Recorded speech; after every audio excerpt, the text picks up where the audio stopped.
G120, pourquoi? Alors, G120, parce que le G20 est organisé en France, la France a la présidence, les ministres de l'Agriculture se réunissent prochainement, le président de la République va s'exprimer, donc nous, FNSEA, nous avons décidé avec les jeunes agriculteurs de réunir des agriculteurs venant de plus de 80 pays, 120 organisations professionnelles agricoles, c'est pour ça que c'est le G120, plus de 250 non-français qui viennent et nous serons 400 à l'OCDE pendant 2 jours pour faire le point et pour vraiment donner la parole aux paysans du monde. De quoi allez-vous parler plus concrètement? Alors le premier jour va être consacré essentiellement à l'aspect sécurité alimentaire au sens quantitatif du terme. L'enjeu démographique est là, l'aléa climatique s'invite année après année. Il y a une méconnaissance des productions, il y a une méconnaissance des stocks, on l'a vu de façon cruelle l'année dernière. Et nous voulons donc avancer sur ces sujets en incitant les décideurs politiques des différents pays à mesurer qu'il est très très important d'avoir une meilleure connaissance de la disponibilité, parce que l'enjeu alimentaire est quelque chose de crucial. Et on l'a vu au Maghreb récemment, ça peut donner lieu d'ailleurs à des déstabilisations politiques.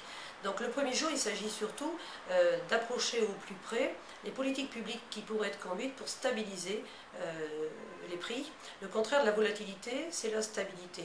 Et l'objectif, c'est bien celui-là. Donc produire plus en quantité, stocker plus, stocker géographiquement là où c'est nécessaire, puisque certains pays sont structurellement importateurs, et aussi prendre en compte qu'un certain nombre de spéculateurs s'invitent désormais sur le marché, faire en sorte aussi, comme aux États-Unis par exemple, qu'on puisse limiter leur pouvoir de déstabilisation et leur pouvoir d'amplification des flambées des prix. Donc ce sont tous ces sujets qui seront abordés le premier jour. Et le deuxième jour?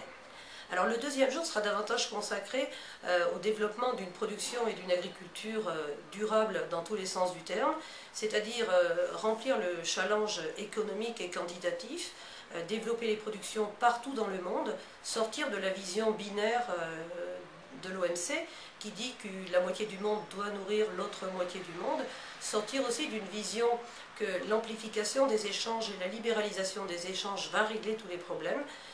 Tous les jours le montrent, la perte de foncier, la difficulté d'accès à l'eau peuvent être déstabilisantes. Les pays veulent avoir une capacité à produire pour eux-mêmes. C'est un enjeu aussi de fixation des populations dans le monde rural, éviter la concentration urbaine et tous ses méfaits.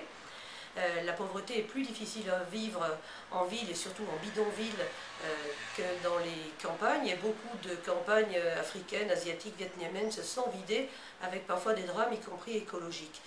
Produire mieux aussi, puisque l'accès aux moyens de production, aux intrants n'est pas la même pour tout le monde. Et puis socialement dire aussi que les sociétés rurales sont une réalité sur la planète et tous les agriculteurs qui vont exprimer le feront avec une photo d'eux-mêmes sur leur exploitation. Ce sont de vrais agriculteurs. Plus de 120 s'exprimeront effectivement et puis les débats seront animés par des grands journalistes internationaux aussi pour décloisonner et sortir d'un cadre purement G20, purement France et montrer vraiment qu'on prend de la hauteur sur ces sujets au Volet spécifique. On dit parfois que les femmes sont les agriculteurs invisibles. Il est vrai qu'en Afrique et sur un certain nombre de continents, ce sont les femmes qui tous les matins ont la préoccupation d'aller chercher l'eau et de trouver l'alimentation pour leur famille. S'il s'est développé de plus en plus d'instances de microcrédit, c'est justement parce que traditionnellement aussi, et malheureusement, elles n'avaient pas accès au crédit et aux moyens de production pour pouvoir répondre aux besoins de leur famille. Alors ça peut paraître comme une injustice, l'heure n'est pas à dire c'est bien, c'est pas bien. Par contre, la notion de microcrédit a fait ses preuves. D'ailleurs, un certain nombre de grandes institutions l'ont vulgarisé de façon très importante. On n'est plus du tout dans le confidentiel. Et que ce soit l'accès à la terre, aux petits équipements, l'accès à l'eau, aux constructions de micro-barrages, de digues, de tout ce qui peut permettre de retenir l'eau là où elle est si précieuse, sont aujourd'hui portés souvent par des femmes.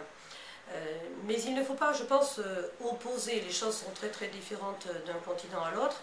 Ce qui me paraît crucial quand même, c'est de dire que c'est en quelque sorte une forme d'autodétermination sur l'alimentation. Dire que l'alimentation n'est pas un bien comme les autres. Quand les productions agricoles ont été arrêtées dans une zone, elles ne reviennent pas. Quand on arrête une chaîne de fabrication de batteries, de rouleaux de scotch, de chaussettes, de n'importe quoi, on peut relancer une chaîne de fabrication. On ne peut pas relancer l'agriculture quand les terres ont été abandonnées artificialisée. Et tout ce qui se passe aujourd'hui en matière d'annexion de foncier par des puissances étrangères, notamment en Afrique, est très très préoccupant et inquiète beaucoup les autorités, mais aussi les syndicats agricoles qui seront avec. À propos des biocarburants, il faut resituer les choses dans leur contexte. Il y a 25 ans qu'en France, nous travaillons sur la recherche de débouchés pour les biocarburants. Il y a encore 10 ans, on nous disait communément, mais brûlez-le, faites-en ce que vous voulez de votre blé, mais arrêtez d'envahir les marchés étrangers. Donc c'était une solution qui ne déplaisait pas à tout le monde. En France, 2% des terres agricoles sont consacrées aux biocarburants. On est loin des 40% de maïs américain mis en éthanol. Donc je pense qu'il faut resituer aussi les responsabilités. Dire aussi que le fait d'avoir des biocarburants en France et en Europe a permis de réduire notre dépendance protéique. Quand on fait du diester, quand on fait donc des biocarburants, on a aussi des coproduits, et notamment des tourteaux, de colza, de tournesol, qui permettent d'alimenter les troupeaux. Et ainsi, l'Europe a réduit sa dépendance protéique. On est passé de 70-72% il y a une dizaine d'années à seulement 45% de dépendance protéique. Et nous avons pour nos troupeaux, et j'en utilise, des tourteaux tracés, fiables, européens, dont nous savons toute la provenance et la fiabilité.